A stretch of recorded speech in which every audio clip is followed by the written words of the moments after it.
ஒரே சிலையில் 7 தலை பாம்புடன் முருகப்பெருமானையும் மற்றும் ஸ்ரீநரசிம்மரையும் மூலஸ்தானத்திலே கொண்டு அமைந்த தலம் பற்றி தெரியுமா உங்களுக்கு? ஆச்சரியமாக 7 தலை பாம்புடன் முருகப்பெருமானையும் ஸ்ரீ நரசிம்மரை மூலஸ்தானத்திலே கொண்டு அமைந்திருக்கிறது இந்த தலம். ஆலயத்தின் தீர்த்தமான ஸ்கந்த புஷ்கரணி உள்ளது.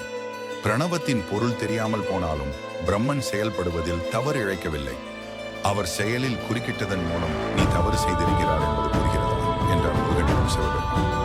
முருகனின் செயல் சரி என்றாலும் பிரம்மா அவமதிக்கப்பட்டார். தந்தை சொல்வதில் உள்ள நுட்பமான உண்மை அவருக்கு புரிந்தது.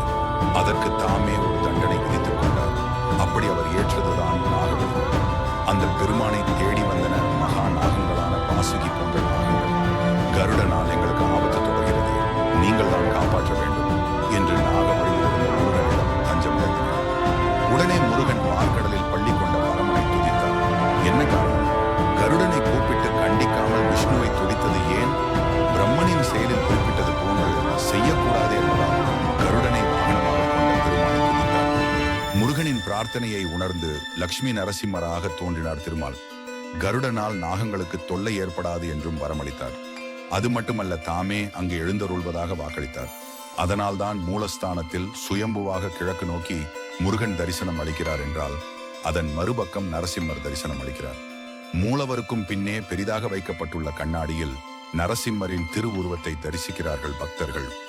அபூர்வமான இன்னொரு ஒற்றுமையும் இருக்கிறது. செவ்வாய்க்கிழமைகளிலும் செவ்வாய் கிரகம் குறித்த தோஷ நிவர்த்திக்கும் முருகப்பெருமானையும்